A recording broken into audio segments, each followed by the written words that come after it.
Rabbi Manis Friedman, hello, thank God it's Tuesday.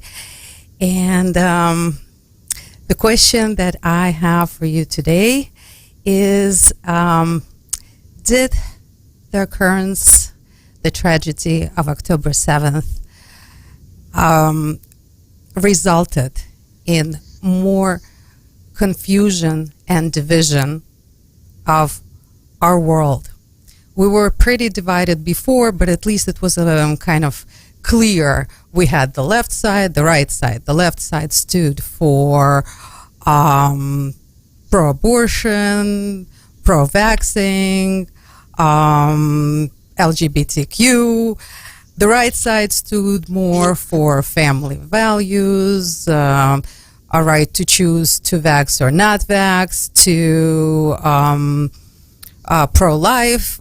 So we always had this division, and as Torah people, we related more to the right side, seemed to be the more moral side, the side that, has more in common with the Torah values. And after October 7th, things seem to have gotten confused one more time. And what I mean by that, it seems that those who are on the left are supporting the war in Israel and believes Israel has the right to defend itself. Now, the people on the right are leaning more towards ceasefire, and it seems that the biggest question for everybody right now is which side to choose. So there's more confusion in this respect. I mean, we had some clear lines before, and now we don't. So can you explain to me why, to us, of why it is happening? And I personally see a lot of problems with that, but I will keep my opinion to a later time of our program. Can you explain to me why this shift has happened after October 7th? Well, I guess the surprising thing is that people who are pro-life are also pro-ceasefire. So on the surface, it sounds consistent. Ceasefire saves lives. So if you're pro-life, you want to see life preserved. A ceasefire would preserve lives. But that's not true. The ceasefire will not preserve life. The ceasefire will allow the chaos and the murders to go on after a break. So we can't be that short-sighted.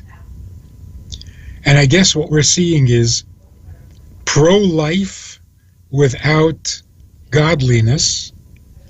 In other words, human pro-life, like everything else human, is imperfect. It doesn't apply in all times and in all cases. Whereas godly pro-life is always true and is always right. So in this case, pro-life is no ceasefire. That is pro-life. Because if you don't do anything to stop murder, how are you pro-life? If you're not anti-murder, how can you be pro-life? Can't have it both ways. So that's where the confusion is. In the short term, if you're short-sighted, ceasefire sounds like preserving life. But we've done that for 70 years. It didn't preserve life. It just encouraged murder. Rabbi Friedman, then I have to ask another question. There's another person who is extremely pro-life and pro-family values, and who is all out there conducting a war, and I'm talking about Putin right now. The things he's coming up with lately, the laws he's supporting families having lots of children. He's giving money to mothers to stay home, letting his people, helping his people acquire real estate if they produce a lot of children. They even have some kind of I don't know if it's a law yet, but at least it's an idea that women do not need higher education because they should concentrate on the more important things. And we had those conversations a lot with you that this is, the moral thing to do. Yet having this moral aspect, this leader has started a war and is killing people and is not stopping with. There is no ceasefire when it comes to Russia and Ukraine. How do we see this one? Where was he when I needed him? When I was raising a family. It is so mixed. The surprises just keep on coming. All of a sudden, the good guy is bad, the bad guy is good. Good in what? Good in... This is the mess that we're in. Human morality. So one day you feel that this is right, the next day you realize it's not, so you switch and all of a sudden that's right. It's torture. Anyone with a little bit of a conscience is torn apart. And not knowing what's the right way is more painful than violence. And that's what the world is going through right now. Interesting, the Medrash says that before Mashiach comes, a Persian king will go to war with an Arab king. And they will destroy the world. And everyone will panic and will say, where should we go? Where should we go? So if he destroys the whole world, who's panicking? Who's asking, where should we go if the whole world is destroyed? It doesn't mean physically. The world is not going to be destroyed physically. God will never allow that. The whole world is destroyed in an even more painful way. We don't know where to go. We don't know which way to turn. Not to protect ourselves, to find the right way, to know what's right. People who don't care, they're fine. Unfortunately, those who do care are suffering serious moral agony. So all of this is going to cook out, and when the boiling stops, we will see what we have, and it's going to be a lot better than what we used to have. Rabbi Friedman, during all this confusion, there's one thing that is really, really scary, and that is anti-Semitism, because those right conservative seem to have like moral people. Now, I'll name the names. I'm talking about Candace Owen, Tucker Carlson, even President Trump. We kind of counted on this morality and strong stances for the right, for the moral, for the, even godly. They all have God in their lives. And right now we see that they are not taking a definite stance. And even though I'm not talking about President Trump right now, but the last conversation Candace Owens and Tucker Carlson had on his show, which is, they're influencers, billions of people watch them at one point or another. They're kind of blaming the Jews. In this last conversation, there was a blame factor. Good thing the Jewish people who have funded colleges pulled the funds, but where were they before when, when there was racism in those colleges and white students were oppressed and called, the white devil or whatever. We know all what we're talking about there. So now they're saying, okay, good thing you pulled the funds, but where were you when all of this was happening? So now you walk up. So, again, blame the Jew. Okay, and yeah, their position is also very clear. Again, I'm going by them because they are the influencers of today's society. So yeah, it's like, do we choose between Palestine and Israel? No, I choose America. This is the new thing. I choose America. All the bloggers are doing that because they don't know which choice will make them more popular. So it's like neither. I'll go with America. It's like, okay, but where is this leading us? Isn't that funny? Hilarious. On the one hand, where were you when other people other than Jews are suffering? Where are the Jews when others are suffering? And then they take the position, we just take care of Americans. So Jews are not allowed to just take care of Jews. They have to care about everybody. But America can think only about America. It's so confused. It's talking out of both sides of their brain. I don't think they're bad people, and I wouldn't call them anti-Semitic. But confusion attacks everybody. In their good intentions, they're confused. It's not anti-Semitism. It's moral confusion. And they're trying so hard to say the right thing and be on the right side, and they can't find it. They can't find the right side. They can't identify it. So really, it's a lack of knowledge, a lack of wisdom, and primarily a lack of Torah guidance. Human beings trying to be moral. It's very noble in its attempt, but it hasn't always led to good conclusions.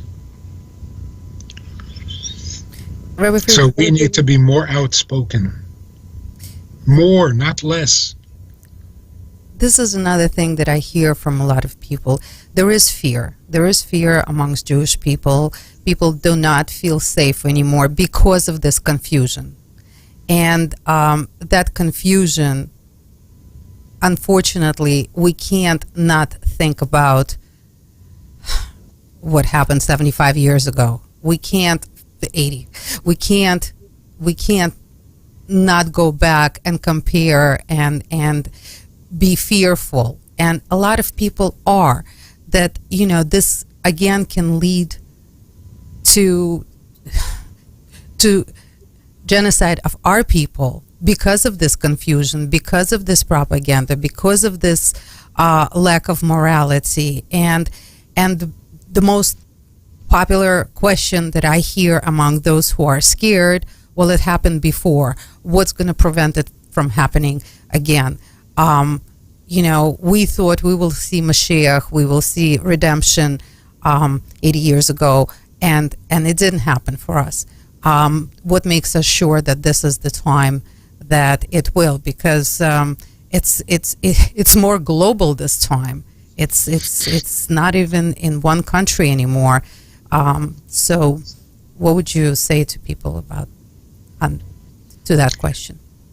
Well, the only thing that kept us safe in the past was God's protection. We have it now more than ever. There's really no rational reason to assume negative, terrible things. That's just playing into the fear and into the anxiety. And if in fact we are frightened, then what is the solution? Strengthen yourself. If you're feeling attacked, in fact, I'll even quote Candace Owen. Somebody said very, very sensitive during her speech somewhere, said, "From what you're saying, you're making me feel very insecure. I'm feeling very frightened right now. I'm feeling very unsafe. She says, well, put on a helmet. If you're feeling unsafe, so strengthen yourself, protect yourself. How do we protect ourselves against a world? By having the creator of the world on our side. By being more Jewish, by being more confident, by standing up straighter, not by apologizing, by begging, by falling for the fear. So can it happen again? It could happen any day of any year on the calendar of history. So yes, it can happen. But that's what paranoia means, to be afraid of something because it could happen. Yes, it could happen. Mashiach can come also, you know. That also could happen. So why aren't you excited about that and just frightened about the other? Could happen. So the real solution is, you're trying to scare me? Well, then I will have more confidence, I will have more courage, and you will not get to me. That's the least we can do. Before we turn to political influences, pulling strings, using connections, whatever, the main thing is, are we confused? Do we no longer know that we're right? What others think is not that important. Do we know that we're right? Can we speak to the world with confidence? Whenever we do, it always works. It always works. But we haven't done it very often. There were little moments, glimpses in history where we stood up strong and we said what we needed to say, and of course it turned into a Purim or into a Hanukkah or into an Independence Day. So whenever we're strong, we beat the odds. The numbers don't matter. The shouting, the screaming, the hysteria doesn't matter. If we are who we're supposed to be, we're here for keeps. That's not faith. That's history. It's saying it has happened before. Holocaust happened once. Our survival happened 100 times. Against all odds. Rabbi Friedman, we also are being a little bit, another thing that I heard in that conversation is that we Jewish people, we of course take what is happening in Israel right now personally, and we want the rest of the world to take it personally. And we can't be expecting it from others.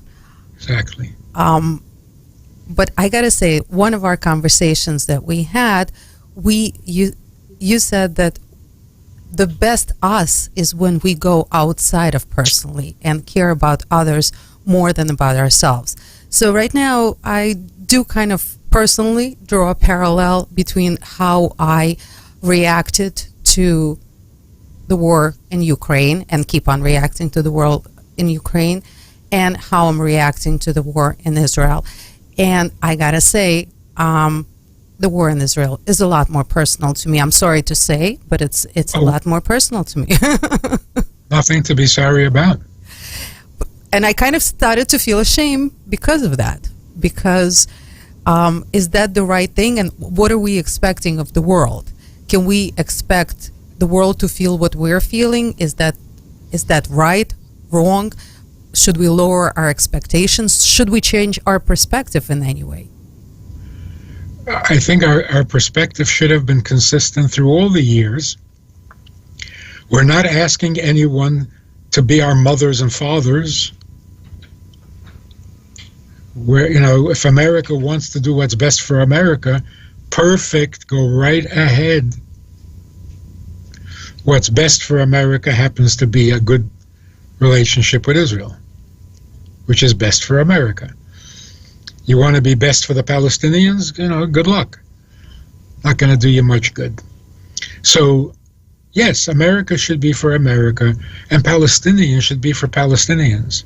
Or Arabs should support fellow Arabs. That would be nice.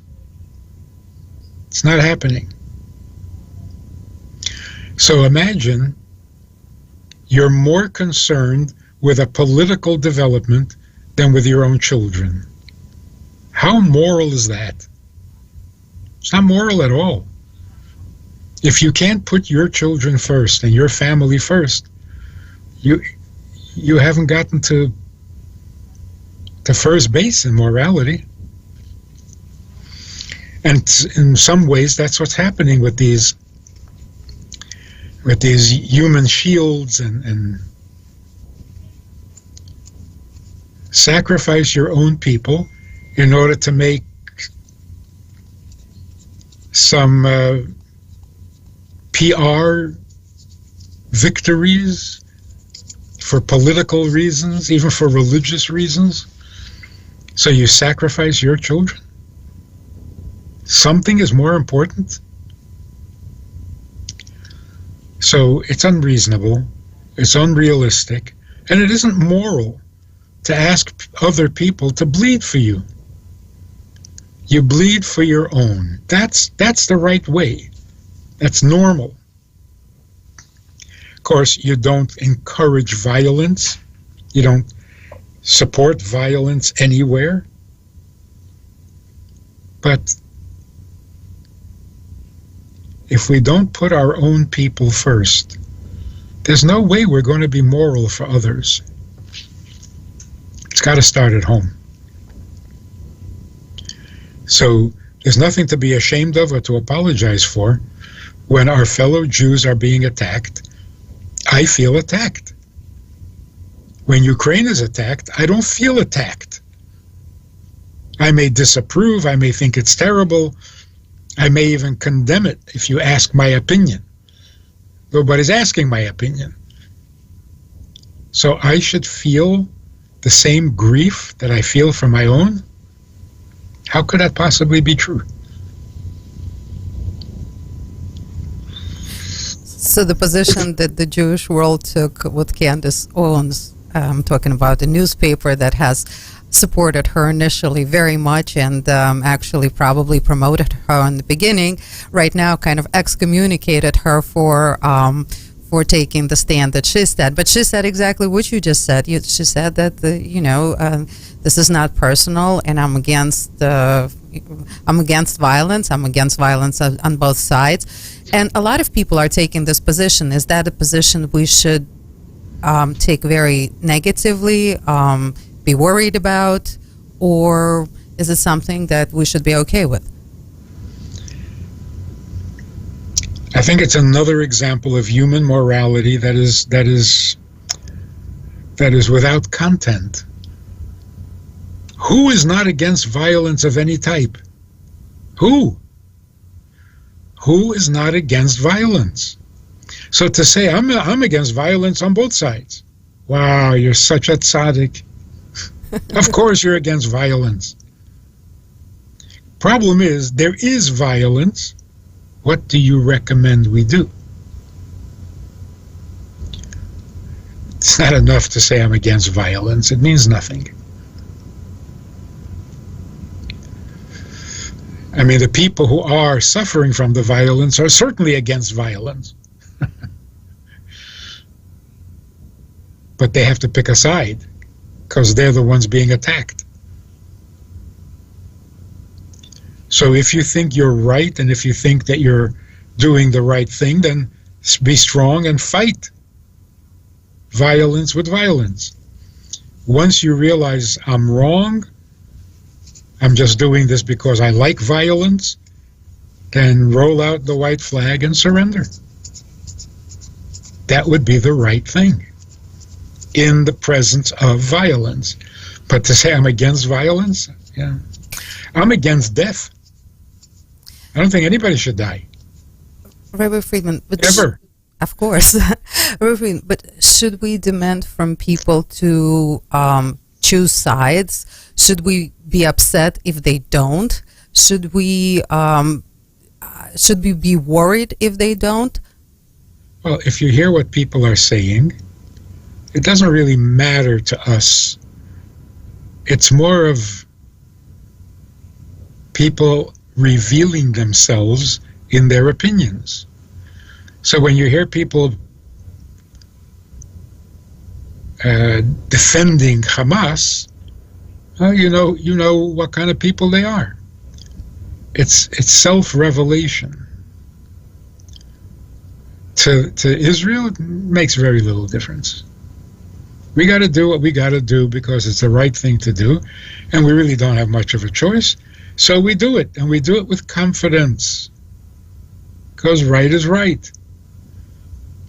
There are people who don't like us, so we should hesitate, so we should not defend ourselves. I mean, what's the issue? So when people go out into the streets, they tell you who they are, at least morally. Either wicked, either vicious, confused, or sensitive and moral.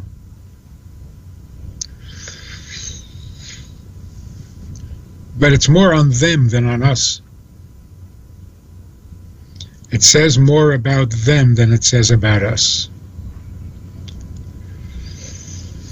Rabbi Friedman, we also got like a lot of new categories to deal with right now. So, I mean, now people identify themselves as some extreme, some moderate, some radical, some conservative, some progressive. And, you know, there's more of that happening all over. And it's a little difficult to keep up with. But, again, this is adding to the confusion. I mean, how much more confusion are we up against, and what do we need to do in this position? I mean, we need to still function in this world, go to work, and, you know, people are having difficulty there too, because at work certain things are demanded of them to take positions, to take stands, to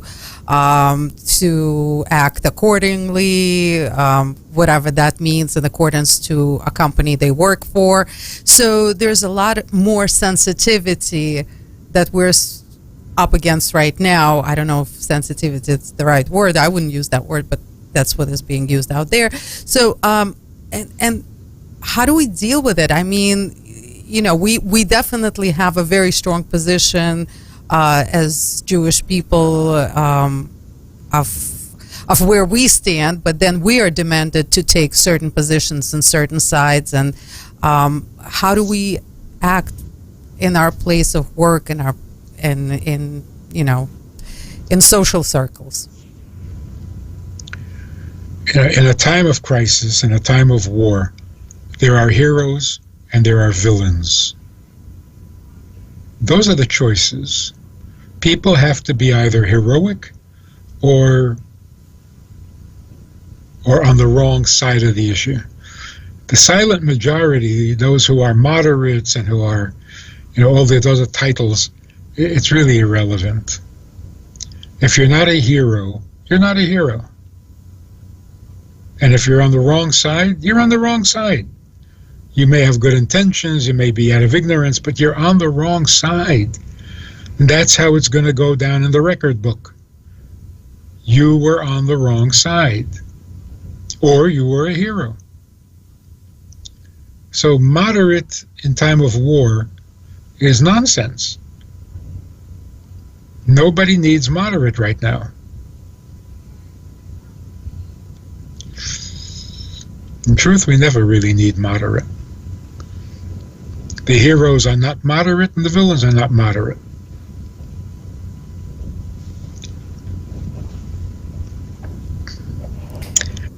Let's talk about something positive for a minute. Please.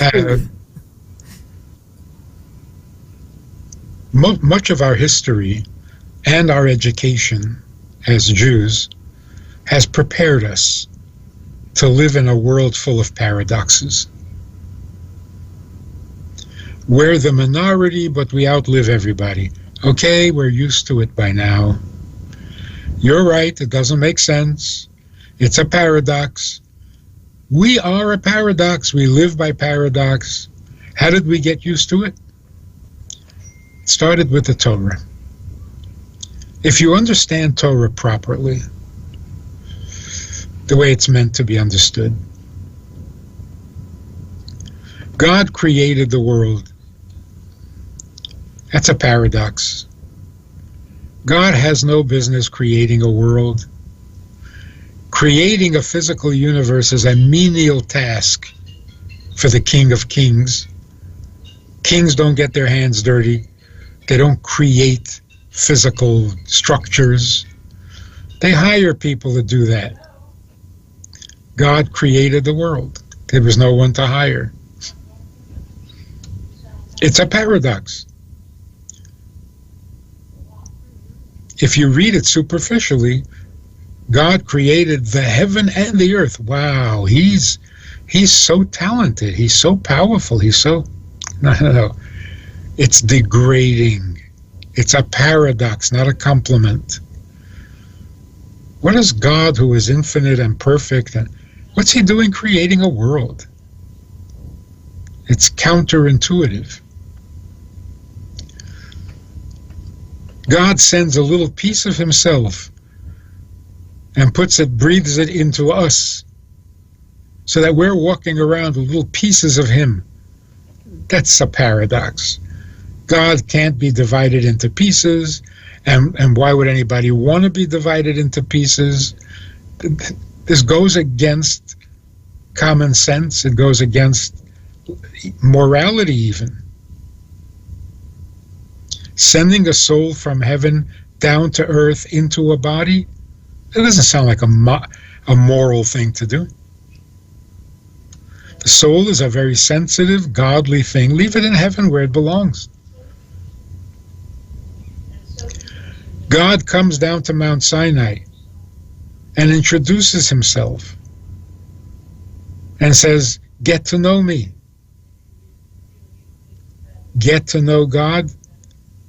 Another paradox. God is unknowable.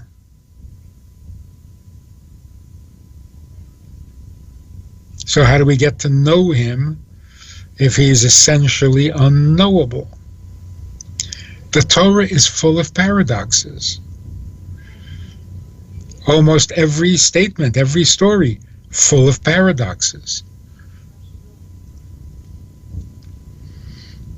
Jews were slaves in Egypt. Egypt was very powerful. No slave had ever escaped. No individual single slave has ever escaped. And here, 2 million people just walk out with no resistance, with no... Okay, it's a paradox. You can call it a miracle, you can call it a plague. The fact is, things happen that really have no business happening. God creates a world, he really shouldn't. God wants to be known, he can't. God is sensitive and concerned for godly things, and yet he sends a godly soul down into this world full of surprises. But this is the whole point of the whole thing. There is a natural condition that God created that has no redeeming social value. The universe is not good.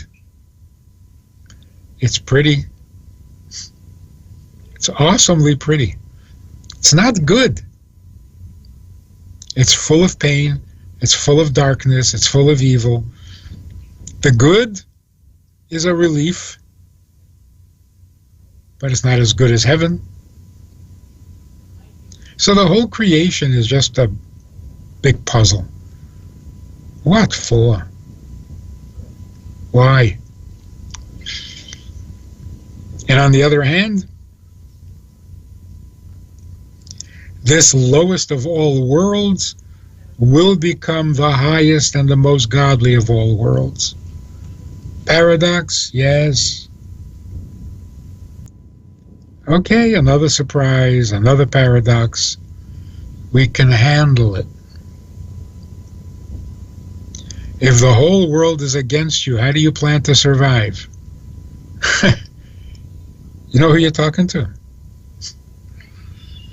The paradox people.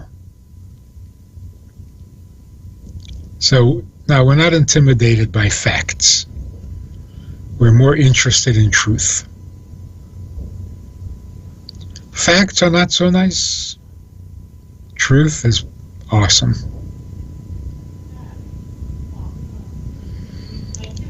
The world is starting to catch on. I think it's really, talk about a paradox. People who take to the streets in support of Hamas, or Palestinians, or Ukrainians, or Russians, all over the world, what, they have nothing better to do? Don't you have any selfish interests to look into? Why are you hours and hours traveling to get to the march, to walk the march, many hours and expenses? What drives this?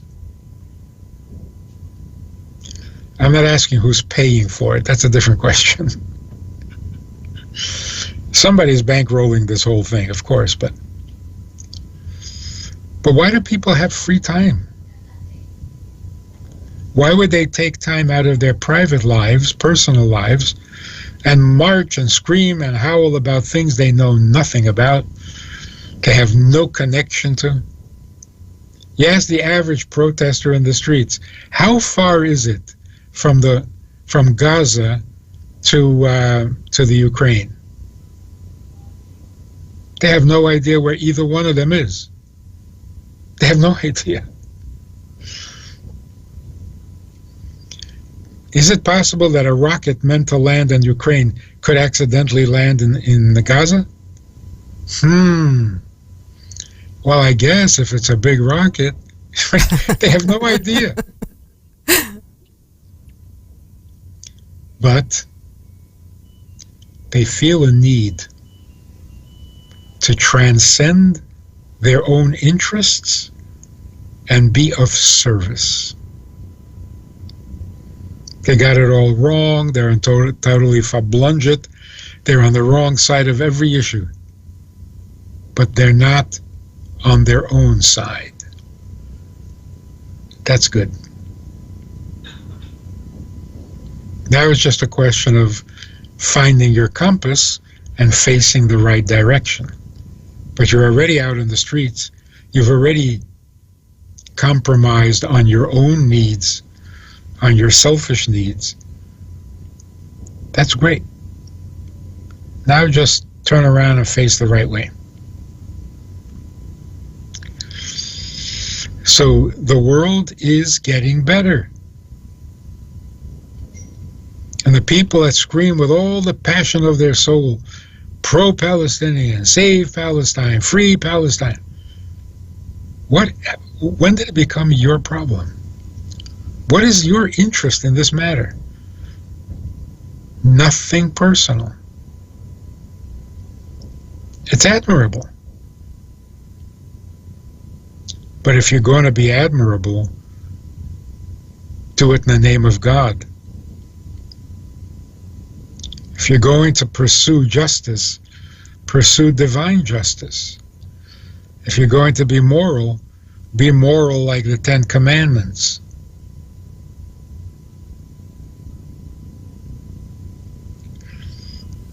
Rabbi Friedman, amazing. Thank you so much. Israel is definitely becoming more and more godly with every second. Everything we get from there, it's all about one message and one message only. Let's unite to serve God and together. And if we need to see goodness, it's definitely there, and may it's just grow and blossom. So Jews need to keep their heads high and make their voices heard.